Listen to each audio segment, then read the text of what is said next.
Assalamualaikum warahmatullahi wabarakatuh. Alhamdulillahirabbil alamin wa bihi nasta'inu ala umurid dunya waddin wassalatu wassalamu ala asrofil anbiya'i wal mursalin wa ala alihi wa sahbihi ajmain amma ba'du. Qala Allah ta'ala fi kitabil karim innallaha wa malaikatahu yusholluna 'alan nabi ya ayyuhalladzina amanu shallu 'alaihi wasallam. Yang terhormat Insinyur Haji Ahmad Maki MT selaku Ketua Yayasan Pendidikan dan Sosial Ma'arif. Yang kami hormati Bapak Dr. Haji Ahmad Fatoni Rodli MPD selaku Rektor Universitas Ma'arif Hasim Latif Sidoarjo beserta jajarannya. Yang kami hormati Profesor Dr. Ahmad Muzaki MAG Grade Dipsia MPhil PhD selaku narasumber dalam kajian Islam. Yang kami hormati Bapak M. Syarif Hidayatullah MPD selaku Direktur Kemahasiswaan Universitas Ma'arif Hasim Latif Sidoarjo. Yang kami hormati Bapak Ibu Guru SMK SMA YPM. Yang kami hormati Bapak Ibu dosen Universitas Ma'arif Hasim Latif Sidoarjo dan tak lupa yang kami hormati jajaran Sivitas Akademika Universitas Ma'arif Hasim Latif Sidoarjo. Alhamdulillahirabbil alamin. Puji syukur kehadirat Allah Subhanahu wa taala yang mana pada malam hari ini kita dapat mengikuti kegiatan dalam peringatan Maulid Nabi Muhammad SAW. Semoga kita dalam keadaan sehat dan diberikan kelancaran dalam kegiatan ini. Salawat serta salam tetap tercurahkan kepada junjungan kita Nabi besar Muhammad SAW yang telah menuntun kita dari jalan yang gelap menuju jalan yang terang benderang, yakni ad-dinul Islam wal iman. Saya selaku pembawa acara pada kegiatan malam ini akan menyampaikan susunan acaranya. Yang pertama, pembukaan. Kedua, pembacaan ayat suci Al-Quran. Yang ketiga, sambutan rektor. Yang keempat, kajian Islam. Dan diakhiri dengan doa. Marilah kita buka acara pada malam hari ini dengan bacaan suratul Fatihah agar acara pada malam hari ini bisa berjalan dengan lancar tanpa halangan apapun. Al-Fatihah.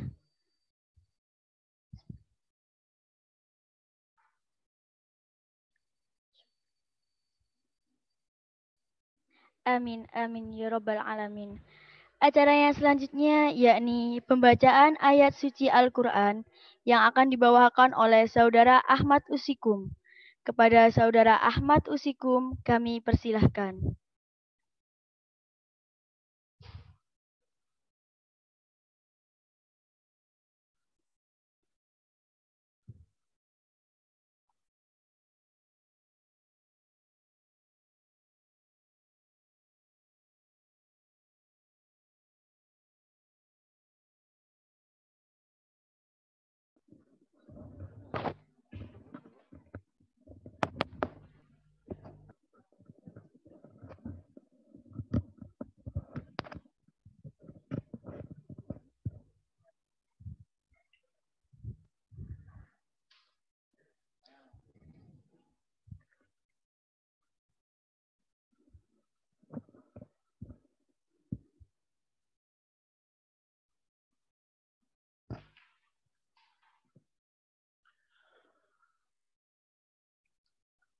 Assalamualaikum warahmatullahi wabarakatuh.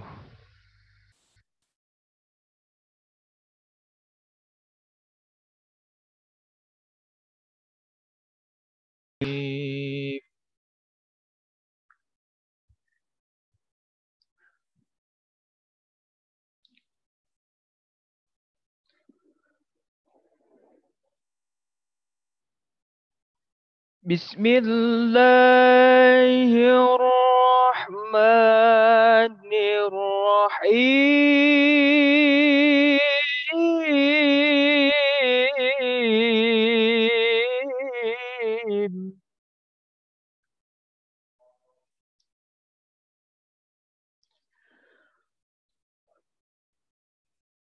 ليس عليكم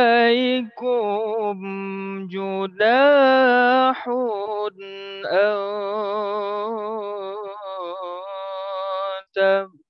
تبتغوا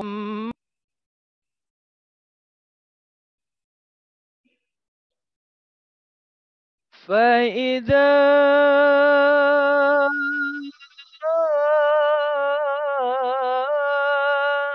أفدتم من عرفات فاذكروا الله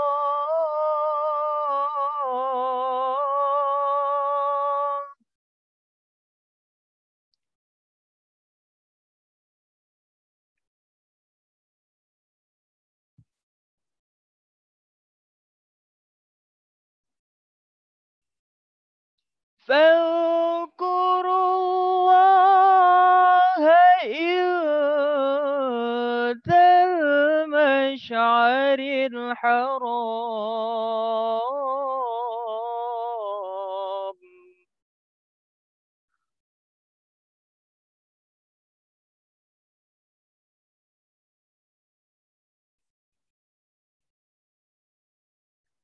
واذكروه كما هداكم وإن كنتم من قبله لمن الضالين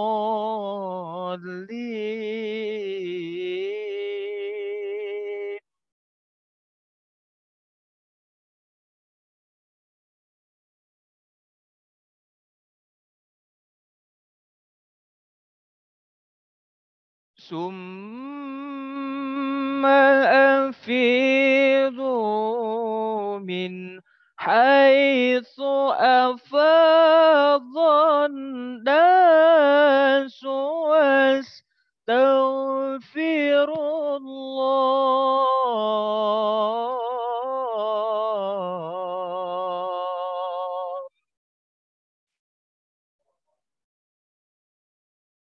إن الله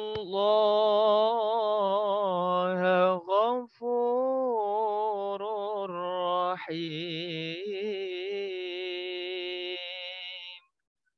صدق الله العظيم. Assalamualaikum warahmatullahi wabarakatuh.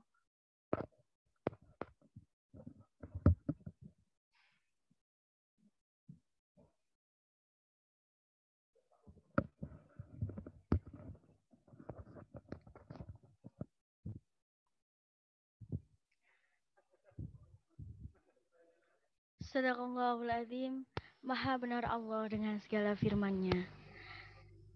Acara yang selanjutnya yakni sambutan Rektor Universitas Ma'arif Hasyim Latif Sidoarjo yang pada kesempatan kali ini akan diwakilkan oleh Direktur Kemahasiswaan Universitas Ma'arif Hasyim Latif Sidoarjo.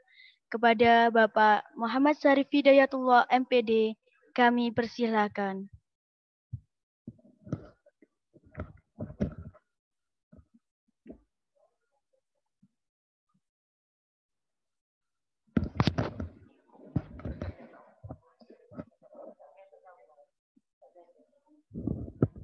Apa? Oh, apa bos?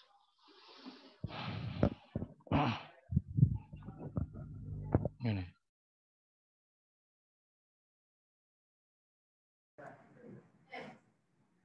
Nggih.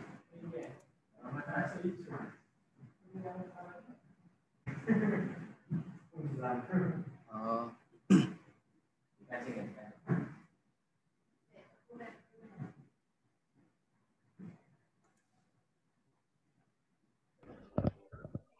Remix. Oh, nggih. Assalamualaikum warahmatullahi wabarakatuh. Bismillah, alhamdulillah. Alhamdulillahi wa kafa.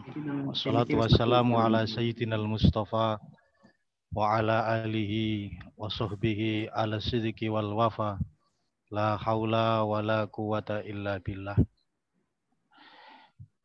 Yang terhormat Insinyur Haji Ahmad Maki selalu Ketua Yayasan.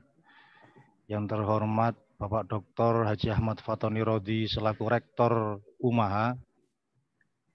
Yang terhormat Profesor Dr. Ahmad Muzaki selaku pembicara pada malam hari ini. Beliau ini adalah Guru Besar UIN Sunan Ampel Surabaya, Ketua Dewan Pendidikan Jawa Timur, dan sekaligus Sekretaris Pengurus Wilayah Nahdlatul Ulama.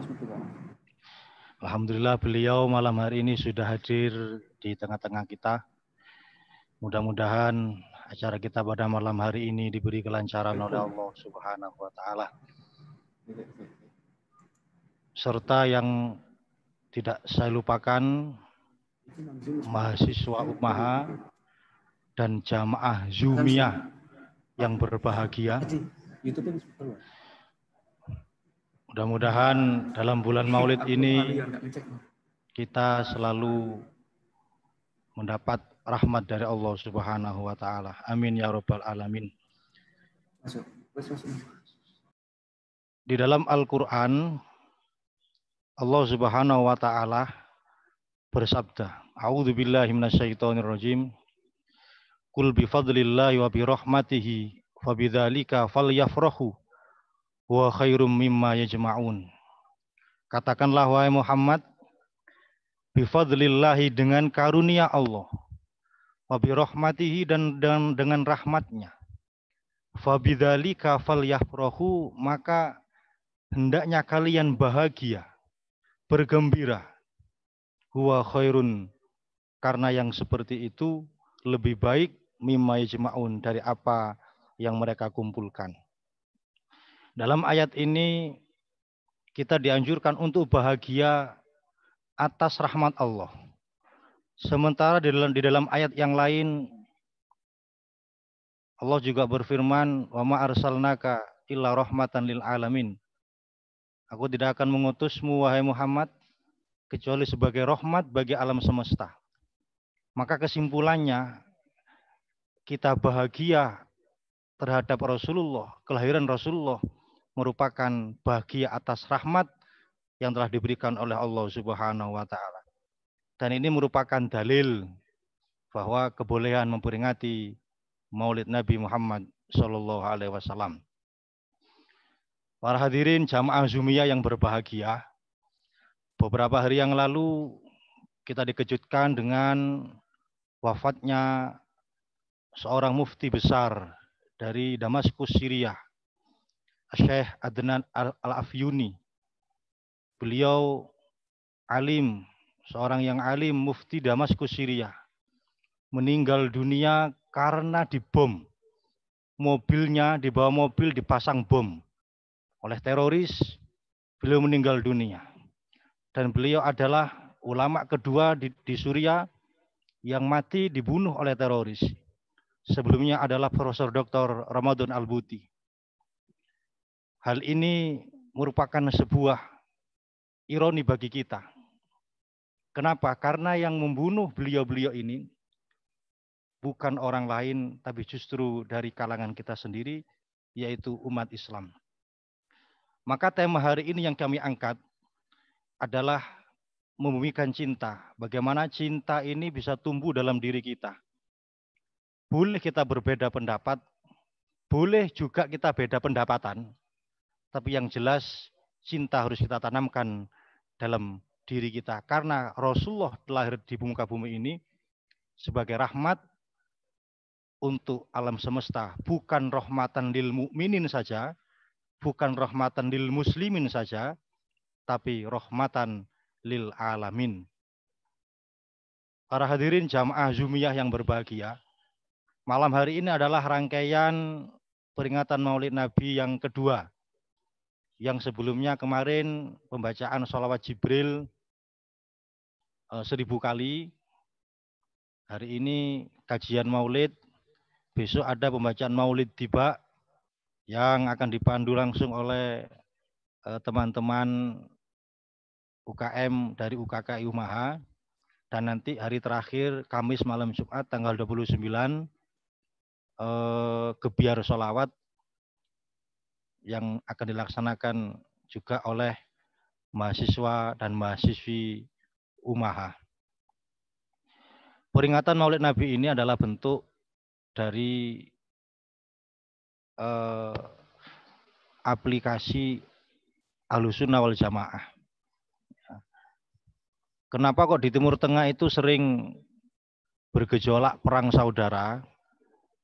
Itu ada yang mengatakan karena di Arab, di Afghanistan saat itu karena masyarakatnya tidak mau merayakan Maulid Nabi. Nah, mungkin nanti bisa disampaikan oleh Profesor Muzaki bagaimana bentuk cinta yang dibawa oleh Rasulullah untuk membangun peradaban di Madinah saat itu yang juga punya pengaruh hingga saat ini di dunia modern. Mungkin atas nama Bapak Rektor saya sampaikan beliau mohon izin belum bisa bergabung dalam acara pada malam hari ini karena kondisi kesehatan. Dan atas nama panitia, kalau ada kekurangan kami menyampaikan mohon maaf yang sebesar-besarnya. Demikian sambutan dari kami. Wallahu fiq ila qomit thoriq. Wassalamualaikum warahmatullahi wabarakatuh.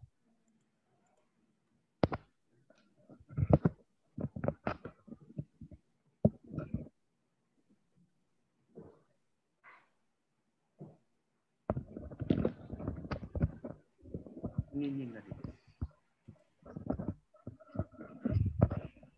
Sambut. Terima kasih atas sambutan yang disampaikan oleh Bapak Muhammad Syarif Hidayatullah MPD selaku Direktur Kemahasiswaan Universitas Ma'arif Hasim Latif Sidoarjo. Acara yang selanjutnya yakni acara inti pada kegiatan malam hari ini, kajian Islam dengan tema Membumikan Cinta, Refleksi Hari Lahir Kanjeng Nabi Muhammad SAW yang akan disampaikan oleh Profesor Dr. Ahmad Muzaki, MAG, Grade Dip CA, MPhil PhD, dan akan dipandu oleh moderator kita, Bapak Muhammad Syarif Hidayatullah. Kepada Bapak Profesor Dr. Ahmad Muzaki, MAG, Grade Dip CA, MPhil PhD, dan Bapak Muhammad Syarif Hidayatullah, MPD, kami persilahkan.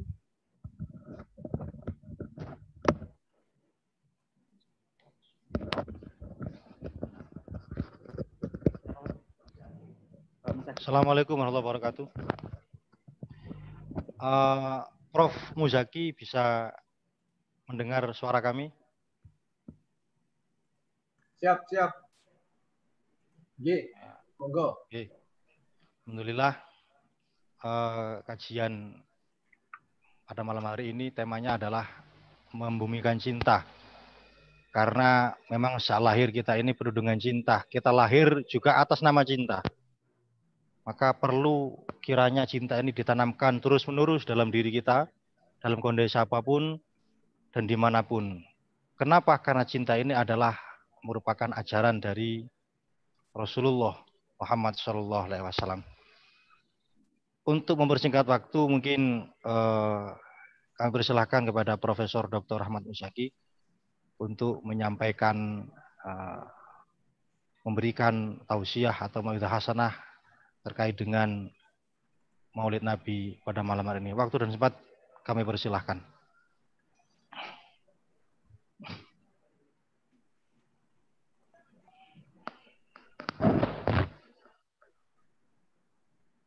Bismillahirrahmanirrahim. Assalamualaikum warahmatullahi wabarakatuh. Waalaikumsalam warahmatullahi wabarakatuh. Alhamdulillahi jalla wa ala, salatan wa salaman ala rasulillah Sayyidina Muhammad ibn Abdullah wa ala alihi wa sahbihi wa man walah, amma ba'd. Yang saya hormati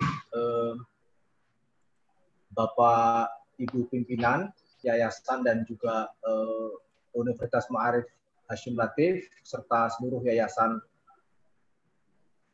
yang di bawah seluruh lembaga yang di bawah yayasan, dan adik sekalian, para mahasiswa dan siswa-siswi yang saya hormati, saya merasa senang sekali berada di ruangan ini, diundang bersama teman-teman sekalian, dan materi yang akan kami sampaikan sesuai yang diminta oleh panitia tentang membumikan cinta, refleksi dari Maulidin Nabi Muhammad SAW.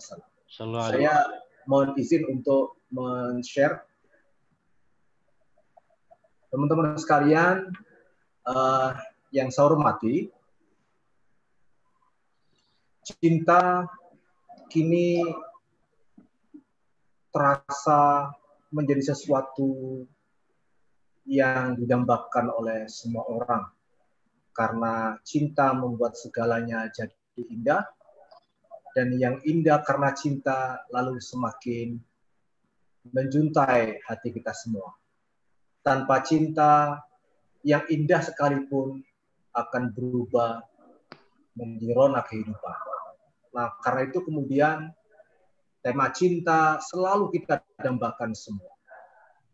Pertanyaannya kemudian adalah bagaimana kita menerjemahkan dan menginspirasi cinta seperti yang digambarkan oleh Rasulullah SAW kepada kita bersama.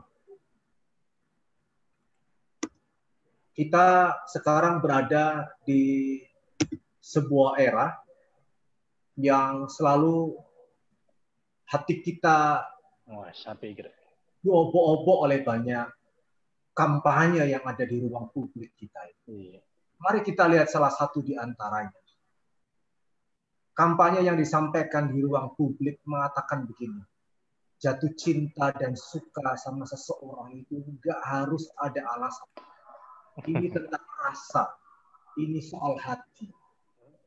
Cinta memang soal rasa, cinta menimbulkan kenyamanan, dan kenyamanan soal. Maka karena itu hal yang penting sekarang sedang oleh banyak orang di ruang publik, di ruang kita bersama, adalah bagaimana kemudian menanamkan rasa cinta tanpa alasan. Itulah kira-kira kemudian yang kita pelajari oleh Al-Quran dengan kata-kata Ar-Rahman, Ar-Rahim. Ada cinta karena alasan dan ada cinta yang tanpa alasan. Nah, apa yang kemudian menjadi ancaman bagi kita semua? Tadi kita diingatkan oleh Pak Syarif tentang beberapa hal yang menjadi ancaman bagi kita semua, rasa peradaban dunia kita, keadilan, dan seterusnya menjadi terancam karena yang adanya cinta di tengah-tengah kehidupan masyarakat. Adik-adik sekalian yang saya hormati, generasi saat ini selalu kemudian ditabrakkan pada kampanye untuk menghubungkan, melakukan hubungan antara logika dan yang sekarang lebih banyak dimanfaatkan oleh banyak orang untuk mengaruhi generasi muda adalah dengan cara menabrakkan logika mereka dengan rasa. Pertanyaan yang sering kemudian disampaikan kepada generasi muda untuk mempengaruhi gaya hidup dan gaya berpikir mereka, pertanyaannya sederhana sekali. Lebih baik mana antara Al-Quran dan Al-Quran? Kalau kemudian generasi muda saat ini diberi pertanyaan begini, lalu terjebak kepada pilihan mana yang lebih baik antara Al-Quran dan Pancasila, maka akan terjebak kemudian ke dalam pemahaman dan cara berpikir yang tidak pas karena menabrakkan antara logika dan rasa. Maka seharusnya ketika ada pertanyaan seperti ini, jawabannya bukan dengan cara memilih. Memang pertanyaannya menjebak. Lebih baik mana Al-Quran dan Pancasila? Pertanyaan ini tidak untuk dijawab. Karena logika di balik pertanyaannya saja salah. Nanti saya akan jelaskan kenapa kemudian Tidak seharusnya generasi muda kita ini terjebak dengan pertanyaan lebih baik mana antara Al-Quran dan Pancasila. Karena pertanyaan ini justru keluar dari logika yang ingin dibangun untuk sebuah problem. Kedua, hal yang sama generasi muda kita akan segera kemudian dihadapkan dengan pertanyaan, dikampanyekan dengan pertanyaan lebih baik mana Nabi Muhammad dan Pak Jokowi. Kalau kemudian kita dihadapkan pada pertanyaan ini, maka jawabannya bukan dengan cara memilih. Karena apa? Karena logika di balik pertanyaan yang saja menentukan masalah. Karena tidak ada kemudian logika sebiner ini, logika yang seperti ini. Nanti akan saya jelaskan di bagian berikut. Ketiga, pertanyaan yang sering kemudian dihadapi oleh generasi muda saat ini adalah kampanye yang menghubungkan antara negara Islam dan negara kafir. Tentu adik-adik sekalian, generasi muda, para mahasiswa, jika dihadapkan pada pertanyaan ini, lebih baik mana antara negara Islam dan negara kafir? Pertanyaan ini tidak untuk dijawab dengan cara melakukan pemilihan. Mengapa? Karena logika di balik ini sudah salah. Kenapa salah? Saya ingin memberikan ilustrasi begini, adik-adik sekalian. Contoh, ada seorang mahasiswa namanya Slamet. Ini nama buatan, bukan nama sebenarnya. Slamet ini mencintai calon istri. Namanya Markona. Dia juga mencintai perempuan lain yang statusnya juga sama, akan segera dipersunting untuk dipilih menjadi istri. Yang kedua ini namanya Korong. Kalau kemudian Slamet dihadapkan pada pertanyaan,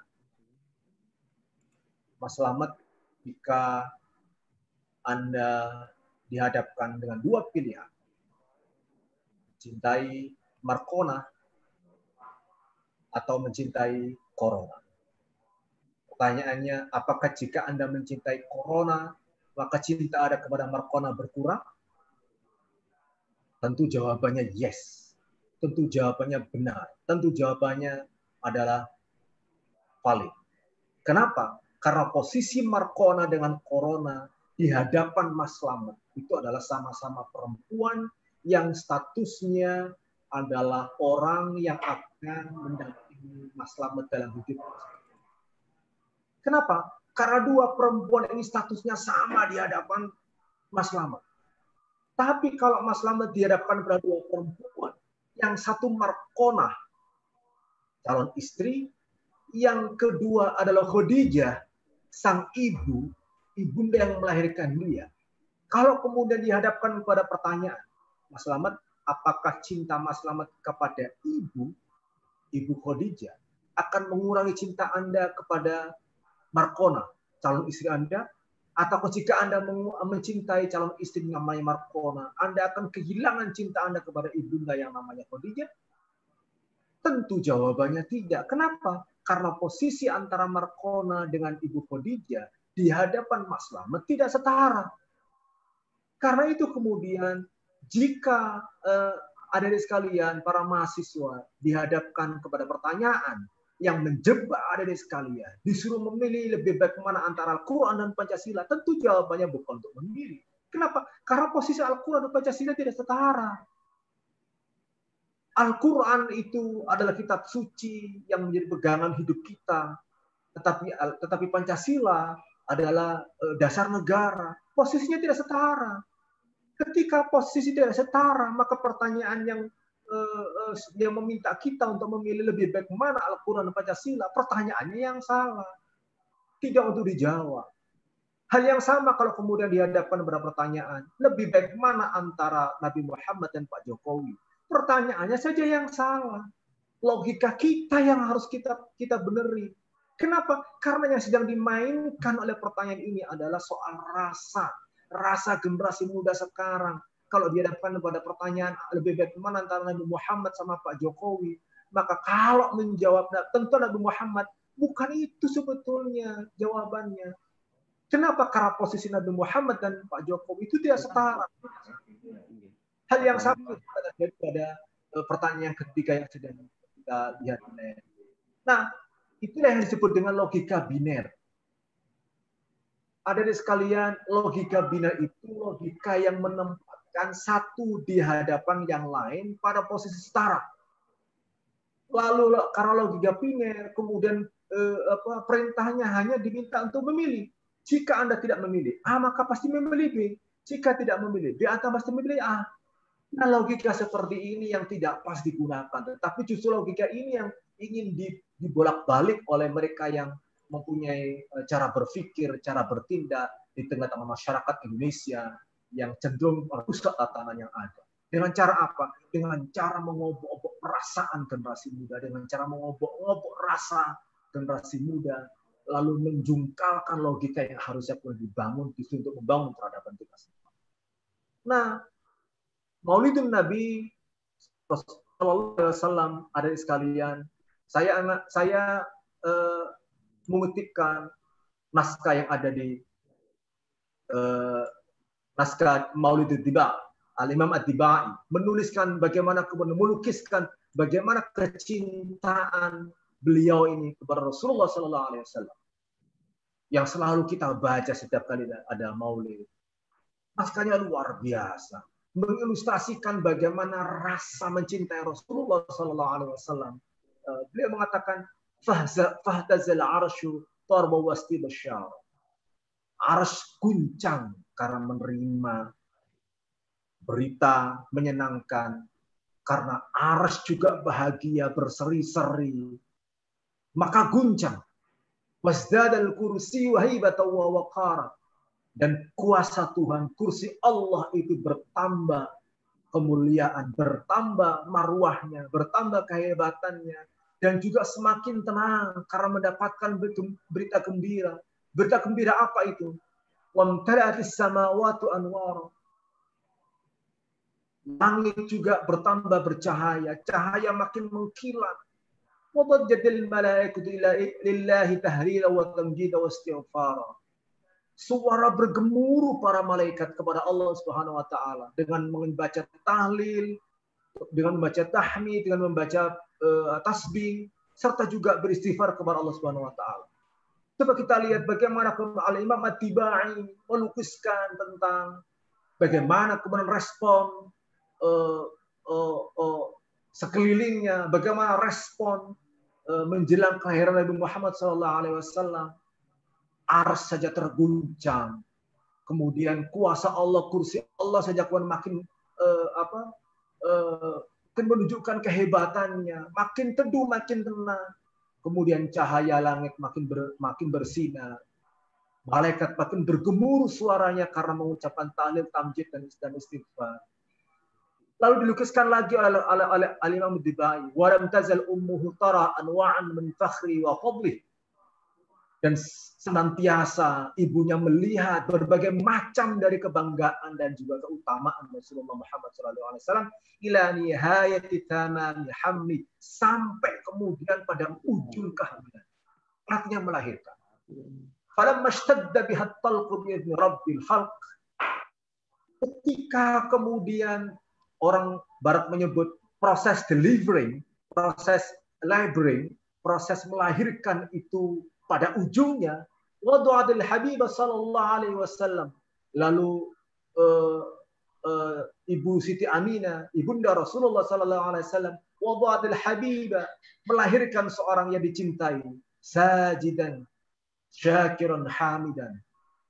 Nabi Muhammad sallallahu alaihi wasallam terlahir dalam kondisi kejiwaan yang sajidan, syakiran, hamidan. Tiga kata yang disampaikan oleh Al-Imam At-Tibai untuk menunjukkan bagaimana kemudian kehebatan Rasulullah SAW yang dilukiskan melalui syair-syair yang luar biasa. Rasulullah terlahir dalam keadaan sajidan. Tidak ada orang yang sombong. Tidak ada orang yang takabur jika kemudian dalam dirinya selalu ada rasa, selalu tunduk, selalu bersujud. Orang yang menolak sujud itu bagian dari kesombongan, bagian dari kecongkakan. Rasulullah dilukiskan oleh Imam At-Tibai sajidan syakiran. Orang yang sujud syakiran, selalu kemudian mensyukuri nikmat Allah Subhanahu wa taala, hamidan, selalu mensucikan, selalu kemudian mengagung-agungkan Allah Subhanahu wa taala. Ka'annahul badru fi taman. Lahirnya Rasulullah itu seperti bulan purnama dalam kesempurnaan. Nah, hadirin sekalian para mahasiswa, bagaimana kita diajarkan oleh Imam Tibai tentang respon orang-orang di sekeliling Rasulullah SAW, respon alam, respon malaikat, respon kemudian kuasa Tuhan Subhanahu wa taala ketika dalam kondisi dan momentum menyambut kelahiran Rasulullah sallallahu alaihi wasallam. Semua dalam kondisi bahagia, semua dalam kondisi senang, semua dalam kondisi sedang menanti-nantikan kelahiran orang yang disebut dengan Al-Habib. Al-Habib dalam bahasa Arab itu orang yang dicintai dan sekaligus orang yang mencintai. Al-Habib berarti orang yang dicintai. Tetapi pada saat yang sama Al-Habib itu juga berarti orang yang mencintai. Apa maknanya, saudara-saudara sekalian? Bahwa Al-Imam Tibai mengilustrasikan Rasulullah Muhammad SAW dengan ungkapan Al-Habib itu memberikan pesan moral yang luar biasa kepada kita bersama. Bahwa kita jangan kemudian menuntut orang untuk mencintai kita. Tetapi kita diajarkan oleh inspirasi Maulid Nabi yang dilukiskan oleh Al-Imam Tibai dengan kata Al-Habib, itu mendorong kita semua sekaligus untuk menumpahkan cinta kita kepada orang-orang di sekeliling kita. Nanti kita lihat bersama-sama bagaimana kemudian nasihat Rasulullah dalam kondisi seperti ini. Saudara sekalian, pertanyaannya kemudian adalah bagaimana caranya membumikan cinta yang diteladankan Nabi di era sekarang. Kenapa isunya penting? Saudara sekalian, hari-hari ini dalam perkembangan belakangan ini kita dihadapkan kepada apa yang disebut dengan consumer culture. Budaya konsumen. Budaya orang mengkonsumsi. Sederhananya begini. Hari-hari ini kita sangat dimanjakan dan bahkan kemudian selalu dibombardir dengan berbagai macam produk yang ada di pasar. Semua produk itu kemudian dipasarkan untuk bisa dikonsumsi oleh siapapun orang yang dikehendaki untuk bisa mengkonsumsi. Tentu motivasinya sederhana, motivasinya ekonomi. Nah, karena itu kemudian mari kita lihat bersama-sama tingkat konsumerisme warga masyarakat di era belakangan ini. Kalau dulu kita menyebut bahwa anak yang baik, orang yang baik adalah orang yang rajin, suka menabung. Sekarang ini generasi belakangan ini justru kebutuhannya itu bukan menabung. Kebutuhannya itu justru spending, bukan saving. Tapi generasi dulu yang namanya orang baik itu adalah rajin, pandai menabung. Generasi sekarang ini justru bukan rajin menabung, tapi rajin spending. Melihat sedikit-sedikit, kemudian di katalog online shopping, rasanya jari jemari ingin mencet aja. Lalu kemudian kita pergi ke supermarket, kita pergi ke ATM dan seterusnya untuk kemudian mengkonsumsi itu, untuk kemudian membayarkan itu semua. Kita bisa hitung dalam hitungan hari yang bisa kemudian kita lihat dari aplikasi berapa hari tingkat pengiriman dan sampai di mana barang yang dikirim dan seterusnya. Ini artinya bahwa tingkat konsumerisme belakangan ini makin tinggi. Apa implikasinya, adik-adik sekalian, saudara sekalian?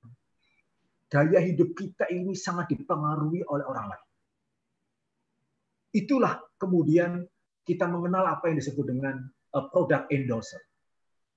Tidak sekedar kemudian di layar kaca artis menjadi endorser, menjadi produk endorser, bahkan kemudian tokoh-tokoh masyarakat, tokoh agama pun, mari kita lihat bersama-sama kemudian bisa menjadi produk endorser.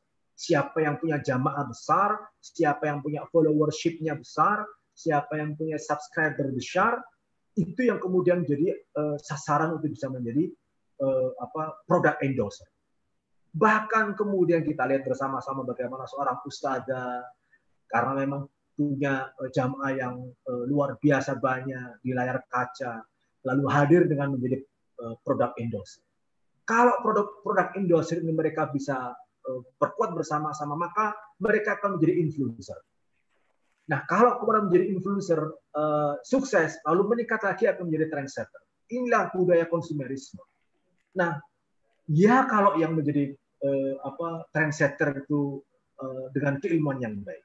Iya kalau kemudian menjadi influencer itu adalah orang dengan tingkat akhlak yang baik. Iya kalau yang menjadi produk endorser itu adalah orang-orang yang terjamin keilmuan dan akhlaknya.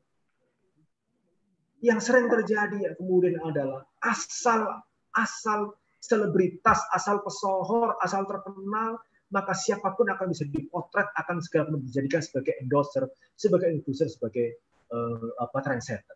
Nah, sekarang ini generasi kita ini dihadapkan pada ruang seperti itu. Kedua, generasi kita saat ini dihadapkan kepada apa yang disebutkan multiple realities. Realitas berlipat, realitas lebih dari ganda. Kalau selama ini kemudian cara berinteraksi, bersosialisasi itu menggunakan media-media langsung, hadir di tempat langsung, pengajian pun juga ke musola, ke masjid, ke majelis taklim. Sekarang pengajian pun harus berubah. Ada realitas fisik, sekarang ada muncul realitas baru namanya realitas virtual. Mari kita lihat bersama-sama perubahan munculnya multiple realities ini merubah gaya hidup seseorang, merubah gaya berpikir seseorang. Yang santun di ruang fisikal belum tentu santun di ruang virtual. Yang kemudian penyabar di ruang fisikal tidak jaminan menjadi penyabar yang sama di ruang virtual. Mengapa begitu? Karena virtual reality, realitas virtual itu tidak sama dengan realitas fisikal. Kalau realitas fisikal itu masih diikat oleh pertemanan, masih diikat oleh perkawanan, masih diikat oleh social affinity, ikatan emosi sosial yang mengikat semua menjadi satu. Tapi realitas virtual orang bisa tidak kenal karena kemudian sama-sama menjadi follower, menjadi subscriber atau sesuatu. Maka realitas ganda, realitas yang berlipat seperti ini mempengaruhi gaya hidup generasi muda, mempengaruhi juga gaya bekerja generasi muda. Yang ketiga, generasi kita saat ini dihadapkan kepada tantangan apa yang disebut dengan pasca kebenaran. Post-truth. Rumus post-truth itu sederhana. Kebenaran objektif dianggap tidak terlalu penting.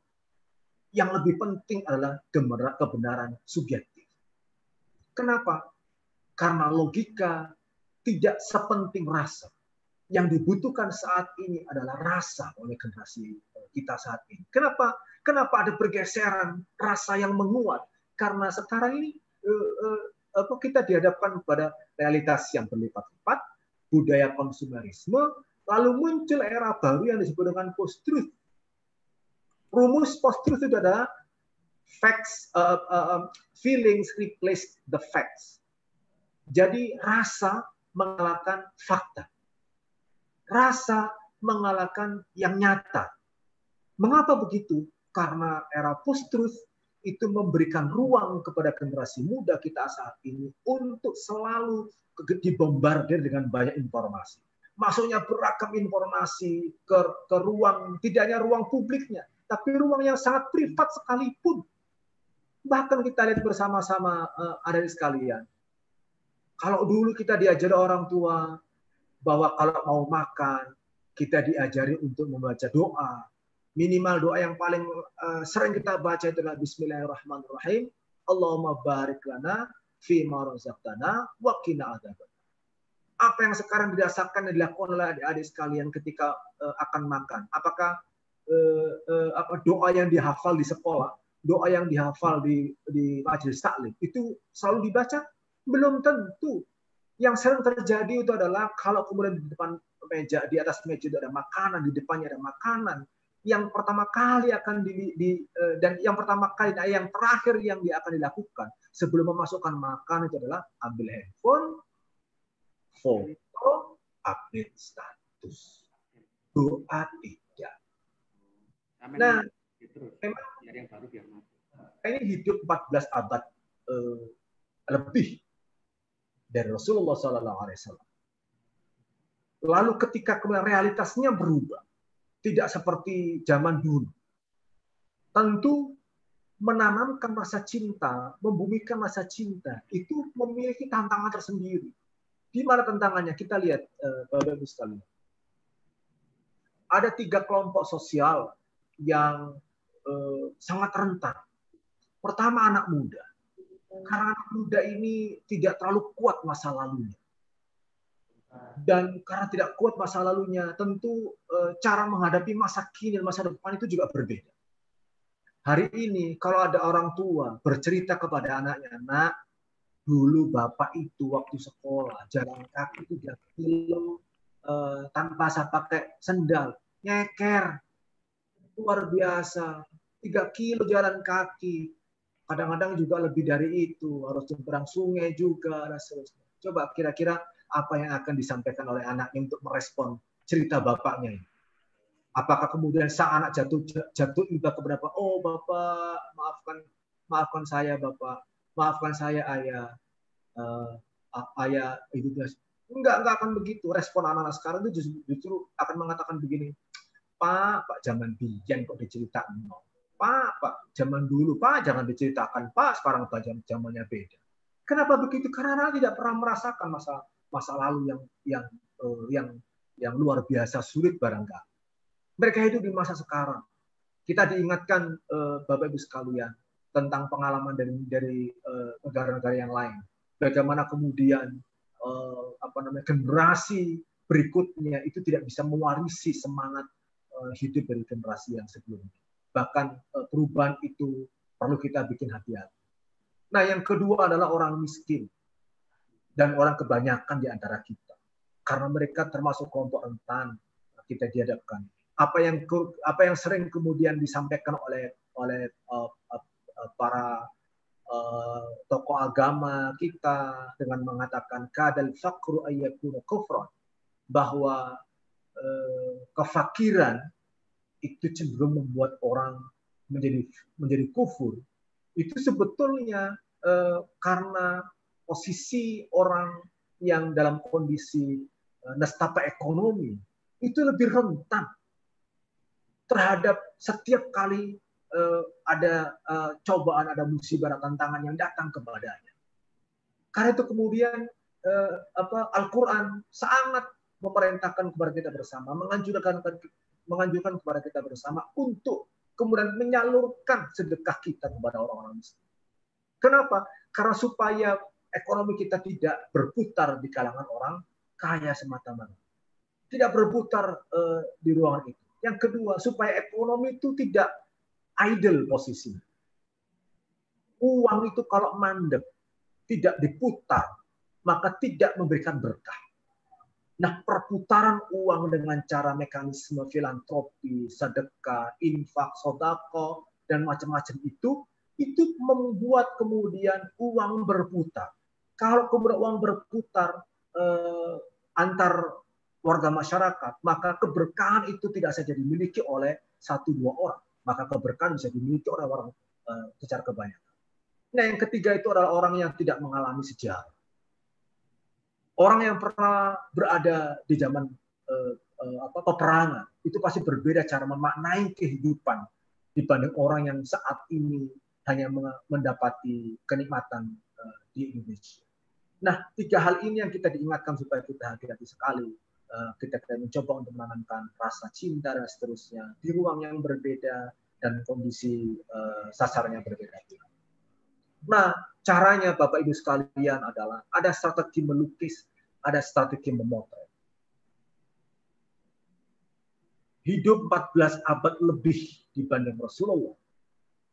Hidup sekian dalam waktu yang sangat berbeda dengan pertama kali rasa cinta dicontohkan, diperadakan oleh Rasulullah, maka ada 2 strategi yang cenderung dilakukan oleh banyak orang. Pertama adalah strategi memotret. Sudahlah apa yang ada dalam nas Al-Quran, apa yang ada dalam sejarah dan dengan nas-nas hadis itu dipotret mentah-mentah lalu kemudian dipraktekkan. Nah, teknologi sekarang ini bisa memperkuat kita semua untuk mempercantik hasil potretan kita. Ada Photoshop, Corel dan macam-macam yang membuat kemudian ada yang dibikin di beautify, yang kira-kira kulit pengen diputihkan, kepingin diglowingkan. Nah itu kemudian ada teknologi tertentu. Nah strategi yang kedua adalah strategi melukis. Melukis itu selalu tidak bisa persis sama seperti yang objek yang dilukis. Ada proses di situ. Selesainya juga tidak secepat memotret. Kalau memotret dengan teknologi semakin canggih, dia makin cepat dan hasilnya makin bagus. Tetapi melukis melibatkan tenaga, melibatkan emosi, melibatkan perasaan dan seterusnya. Nah, naskah seperti Al-Imam At-Tibai dengan naskah Maulidnya itu mengajari kita bersama untuk memperkuat, membumikan cinta melalui strategi melukis. Kenapa? Karena kita diajak untuk meresapi, kita diajak untuk menghayati tentang sifat-sifat Rasulullah, tentang respon orang-orang di sekitar Rasulullah ketika Rasulullah dilahirkan. Kita diajak untuk melalang buana, merasakan kehebatan, keindahan akhlak Rasulullah SAW dengan cara ilustrasi yang ada dalam syair-syair yang ada di naskah At-Tibai. Apa implikasi dari ini semua, teman-teman sekalian? Membumikan cinta kepada generasi sekarang. Pertama, kita perlu melibatkan emosi anak-anak. Anak-anak membuka ruang untuk memasuki sesuatu dengan melibatkan perasaan, melibatkan emosi, supaya kemudian bisa mengambil makna yang terdalam. Jangan selalu mengutamakan pikiran, jangan selalu mengutamakan otak. Karena apa? Karena kita akan segera mengalami kekeringan jiwa karena tidak bisa mengambil inspirasi, mengambil semangat terhadap apa yang menjadi ajaran Rasulullah SAW, terutama pada konteks yang kita bicarakan saat ini soal cinta. Maka libatkan perasaan, libatkan emosi. Nah, yang kedua adalah berikan pengalaman sebaik mungkin kepada generasi muda saat ini. Pengalaman baik itu akan tertancap dalam diri seseorang dan terus kemudian akan direproduksi oleh seseorang ketika dia menginjak usia yang lebih besar. Maka penanaman kemudian semangat yang baik, pengalaman yang baik selama hidup ini akan kemudian memberikan daya dorong positif kepada kita semua kalau nanti kita sudah masuk pada usia dewasa. Nah, pengalaman yang baik akan menciptakan masa depan yang lebih cerah. Tapi sebaliknya jika pengalaman yang diberikan kepada anak-anak itu pengalaman negatif kecenderungannya, justru ke depan itu akan menjadi bencana. Maka tugas kita, kalau yang pertama tadi adalah melibatkan rasa, perasaan, dan emosi untuk membawa anak-anak kita kepada situasi di mana Rasulullah SAW menunjukkan kemuliaan akhlaknya. Yang kedua kita harus lakukan adalah kita beri pengalaman positif. Ada filosof pendidikan yang namanya John Dewey. John Dewey itu punya konsep yang disebut dengan reflective inquiry. Jadi rasa ingin tahu yang dibangun karena pengalaman yang positif, lalu mendorong dia untuk mencari informasi sendiri, mengolah sendiri, lalu melahirkan sesuatu yang positif kembali. Nah, dua hal ini yang menjadi strategi yang penting bagi kita semua, bagi sekalian, di ruang yang berbeda sama sekali dengan ruang ketika Rasulullah SAW dilahirkan, pada awal formatif period dari Islam, periode formasi pembentukan Islam awal kali, sampai kemudian perubahan-perubahan berikutnya yang sekarang ini mungkin perbedaannya sangat mencolok. Nah, ini yang sekarang lagi beredar kampanye di ruang virtual. Ketika ada pertanyaan, lalu kaifa tu'addur an hubbika li Rasulillah sallallahu alaihi wasallam? Bagaimana Anda mengungkapkan cinta Anda kepada Rasulullah? Lalu dijawab, kalau Allah Ta'ala, Qul in kuntum tuhibbunallaha fattabi'uni yuhibbukumullah wa yaghfir lakum dzunubakum. Maka jika engkau mencintai Allah, kata ayat ini, Qul in kuntum tuhibbunallah, jika engkau mencintai Allah, fattabi'uni, maka ikutilah aku, yuhibbukumullah wa yaghfir lakum dzunubakum. Nah, ini yang melahirkan apa yang kemudian disebut dengan mi'yar hubbin nabi, kriteria normatif dari cinta kepada Nabi Shallallahu Alaihi Wasallam. Al Hasan Al Basri mengatakan begini, za'ama qaumun annahum yuhibbunallah.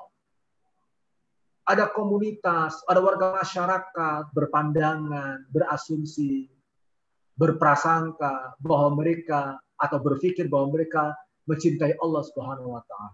Fabtalahum bihadhihi al-ayah. Lalu mereka diuji dengan ayat ini. Qul in kuntum tuhibbunallaha fattabi'uni yuhibbukumullah wa yaghfir lakum dzunubakum. Jadi teman-teman sekalian, adik sekalian, cara kita mencintai Rasulullah, cara kita mencintai Allah, kita bisa lakukan ittiba kepada Rasulullah SAW. Pertanyaannya ada, bagaimana cara kita melakukan ittiba kepada Rasulullah? Saya berikan contoh paling konkret yang sering dibacakan oleh para tokoh kita.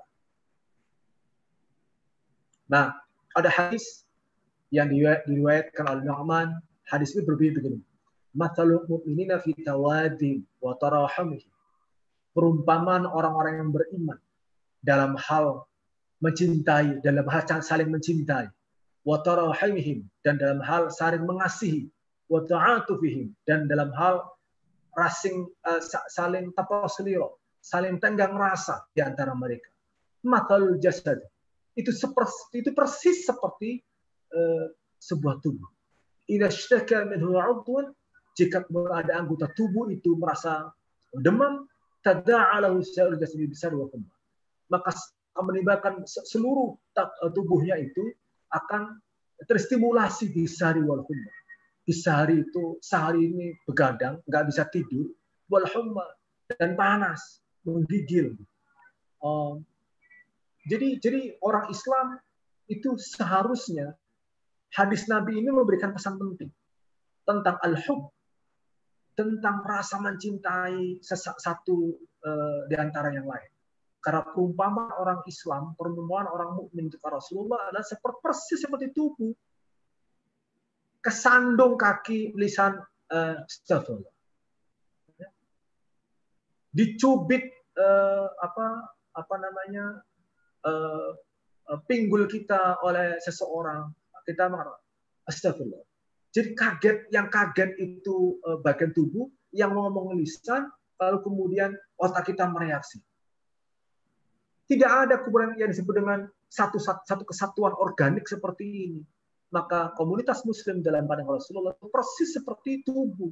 Jika menggigil salah satu di antara anggota tubuh, maka yang lain itu terstimulasi untuk merasa hal yang sama dalam bentuk dan implikasi atau gejala klinisnya adalah tidak bisa tidur dan juga panas. Nah, teman-teman sekalian, para mahasiswa yang saya hormati, ada buku, ada kitab yang ditulis oleh Al-Imam Al-Ghazali, judulnya Ayyuhal Walad. Nah, kitab ini menurut saya menarik untuk kita kaji di sini. Karena kitab ini mengatakan begini. Wa husnul khuluqi ma'an nas, bahwa perilaku baik, akhlak yang baik bersama manusia atau terhadap manusia. Itu kata Al-Imam Al-Ghazali begini, alla tahmilan nasa ala muradi nafsika. Itu bukan dengan cara memaksa atau membawa orang lain untuk mengikuti kemauan kita, bukan. Justru kalau Al-Ghazali mengatakan bal tahmila nafsika ala muradihim ma lam yukhalif asy-syara'. Anda yang mendorong diri Anda yang mendorong semua kekuatan yang ada pada diri Anda ala muradih untuk mengikuti kemauan dari warga masyarakat. Ma lam yukhalif asy-syara', selama sepanjang tidak bertentangan dengan syara'. Nah, bagi Imam Al-Ghazali, akhlak yang baik terhadap manusia itu bukan kemudian mengukur atau membawa gerakan, pergerakan, kehidupan orang banyak untuk bisa mengikuti kehidupan kita. Bukan. Justru Al-Quran mengatakan kamu yang harus menyesuaikan dengan mereka. Kamu yang harus kemudian mengikuti apa yang mereka inginkan. Malam yuqalib syara'. Selama kemudian keinginan mereka itu tidak bertentangan dengan syara'. Nah, jadi ukuran akhlak yang mulia kata Al-Imam Al-Ghazali itu adalah selalu berpikir tentang kebajikan orang, bukan kebajikan privat.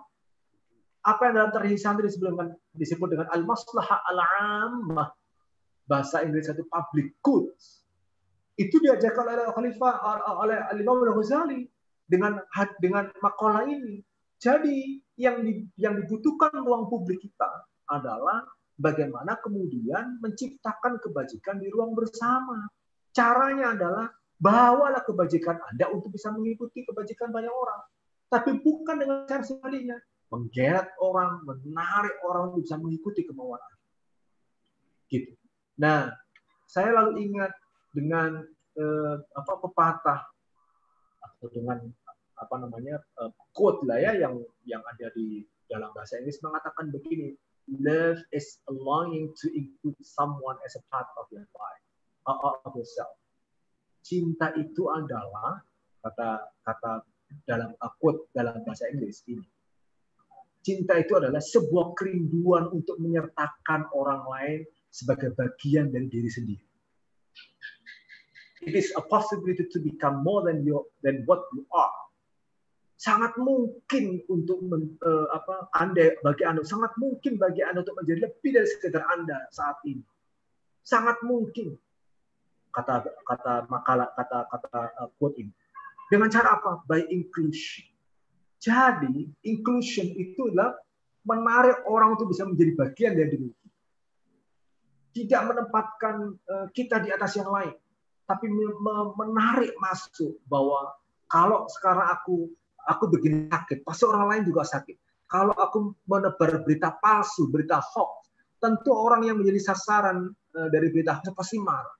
Nah, cara inclusion itu adalah menyertakan perasaan kita sejajar dengan perasaan orang lain dan membawa masuk standar kehidupan orang lain, standar nilai mereka untuk bisa menjadi bagian dari kehidupan kita. Itu yang disebut dengan inclusion. Bahasa Arabnya jami'.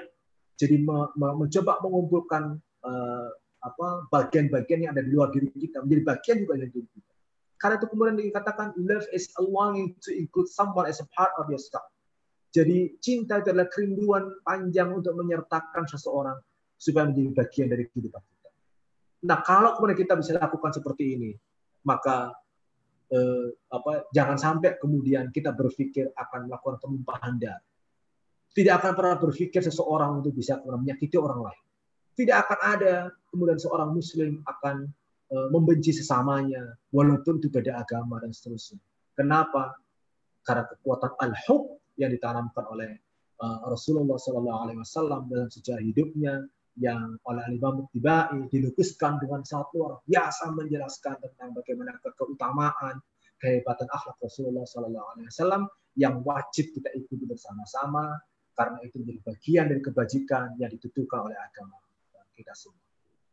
Kata Al-Ghazali, wa husnul khuluq ma'an nas alla tahmilan nas ala muradi nafsika, bahwa perilaku yang baik kepada manusia itu bukan dengan cara menarik orang lain untuk mengikuti kemauan sendiri. Bal tahmil nafsaka, kata Imam Al-Ghazali justru sebaliknya. Kata Imam Al-Ghazali, bal tahmil nafsaka, Anda yang membawa diri Anda untuk bisa mengikuti kemauan orang selama tidak melawan syara. Maka strategi yang penting untuk membumikan rasa cinta kepada generasi saat ini adalah by inclusion. Kalau aku sakit, pasti orang lain sakit. Kalau aku begini, tersakiti oleh perkataan yang lain, pasti kalau aku melakukan itu, yang lain juga mengalami hal yang sama. Kalau kemudian kepentingan by inclusion, strategi inclusion ini penting untuk kita praktekkan, saya yakin seyakin-yakinnya bahwa Allah akan menurunkan keberkahan kepada kita bersama untuk dijauhkan dari segala macam bencana, untuk dijauhkan dari hal-hal yang justru merusak tatanan kehidupan sosial kita bersama. Mudah-mudahan bermanfaat bagi kita semua apa yang saya sampaikan pada malam ini, dan mudah-mudahan Allah turunkan keberkahan bagi kita semua, kekuatan bagi kita semua untuk meneladani ajaran yang disampaikan Rasulullah SAW, sehingga momentum Maulidin Nabi kita jadikan sebagai bahan untuk melakukan refleksi yang kuat kepada diri kita ini. Sejauh mana kita membumikan rasa cinta kepada sesama, sejauh mana kita membumikan rasa cinta ini kepada makhluk Allah, karena risalah kenabian Muhammad SAW itu diturunkan ke dunia hanya untuk rahmatan lil alamin, bukan hanya rahmatan lil muslimin, bukan hanya rahmatan lin nas, tapi rahmatan lil alamin. Lil alamin berarti mencakup juga sesama pemeluk agama Islam, sesama manusia, sebangsa dan setanah air, bahkan satu peradaban manusia secara kebanyakan. Tugas kita semua mudah-mudahan Allah kuatkan diri kita, kuatkan semangat kita untuk menerjemahkan rasa cinta dan kebajikan bersama di ruang publik. Tidak ada yang baik, tidak ada yang bisa menjamin Islam akan baik di ruang publik kecuali oleh kita sendiri. Maka mari kita bersama-sama untuk menjadikan diri kita sebagai ambasador, sebagai duta bagi Islam di ruang publik. Terima kasih. Wallahul muwaffiq ila aqwamit thoriq. Wassalamualaikum warahmatullahi wabarakatuh.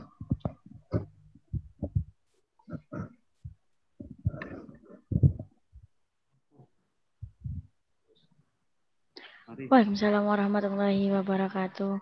Terima kasih kepada Bapak Dr. Ahmad Muzaki atas penyampaian tausiahnya. Semoga apa yang disampaikan oleh Profesor Dr. Haji Ahmad Muzaki bisa bermanfaat untuk kita semua.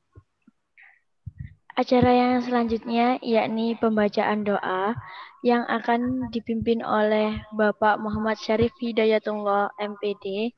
Kepada Bapak Muhammad Syarif Hidayatullah MPD kami persilahkan.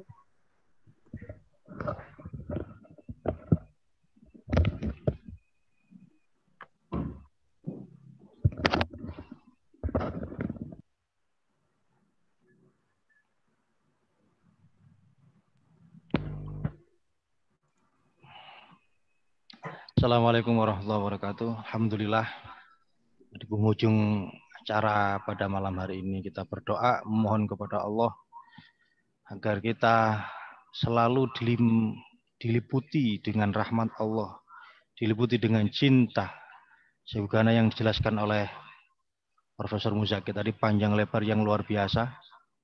Ya.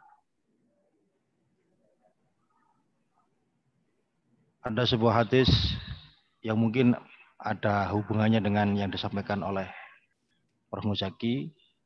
Rasulullah bersabda, la yu'minu ahadukum hatta yuhibbu li akhihi ma yuhibbu li nafsi.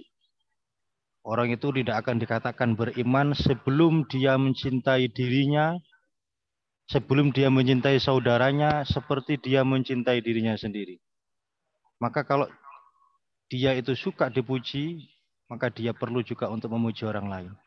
Sebaliknya kalau dia itu tidak suka disakiti, maka janganlah menyakiti orang lain. Tidak suka untuk difitnah, janganlah menfitnah orang lain. Ini yang disampaikan oleh Prof. Muzaki tadi di penghujung, bahwa salah satu solusi untuk membangun cinta adalah menganggap bahwa semua adalah saudara kita. Kita tutup dengan doa, mudah-mudahan kajian malam hari ini diiringi dengan rahmat dan hidayah oleh Allah Subhanahu wa taala. Ala hadhihi niyyah al-Fatihah. Al-Maghdubi 'alaihim waladdallin. A'udzu billahi minasyaitonir rajim. Bismillahirrahmanirrahim. Allahumma shalli wa sallim ala sayyidina Muhammad wa ala ali sayyidina Muhammad walhamdulillahi rabbil alamin. Allahumma shalli salatan kamilatan wa sallim salaman taman ala sayyidina Muhammadin alladhi tanhallu bihil uqad wa tanfariju bihil qurab wa tuqda bihil hawaij wa tunalu bihir rahaib wa husnul khawatim واستسقى الغمام وجهه الكريم وعلى آله وصحبه حق قدر العظيم. اللهم صل وسلم على سيدنا محمد صلاة تنجينا بها من جميع الأهوال والآفات وتقضي لنا بها جميع الحاجات وتطهرنا بها من جميع السيئات وترفعنا بها عندك على الدرجات وتبلغنا بها أقصى الغايات من جميع الخيرات في الحياة وبعد الممات. Allahumma inna nas'aluka salamatan fitin. Ya Allah, berikanlah sehat walafiat dalam urusan dunia dan akhirat kami. Wa ziyadatan fil ilmi, kami juga memohon tambahnya pengetahuan, tambahnya ilmu.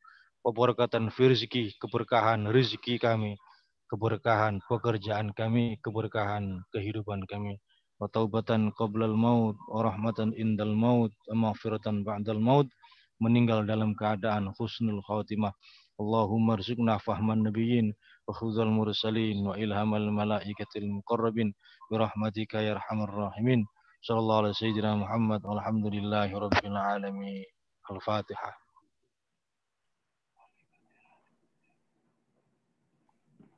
Assalamualaikum warahmatullahi wabarakatuh.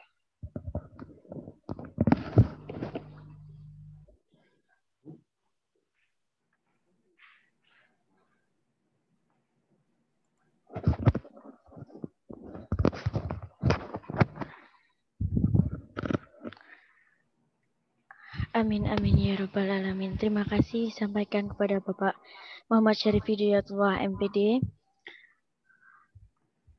Saya selaku pembawa acara pada kesempatan hari ini mengucapkan mohon maaf apabila ada salah kata maupun perbuatan dalam penyampaian saya. Akhirul kalam. Dan saya ucapkan terima kasih banyak kepada Bapak Profesor Dr. Haji Ahmad Muzaki atas waktunya menjadi narasumber dalam kajian Islam yang diadakan oleh Universitas Ma'arif Hasim Latif Sidoarjo. Mengingatkan kembali, besok ada serangkaian acara memperingati Disnatalis dan Maulid Nabi Muhammad SAW hari ketiga, yaitu pembacaan Ad-Dibai via Zoom dan YouTube. Bisa diikuti oleh seluruh mahasiswa juga seluruh para dosen dan staf Universitas Ma'arif Hasim Latif Sidoarjo. Mungkin itu yang bisa saya sampaikan. Sebagai pembawa acara, saya mengucapkan banyak-banyak mohon maaf apabila ada salah kata dan saya ucapkan terima kasih.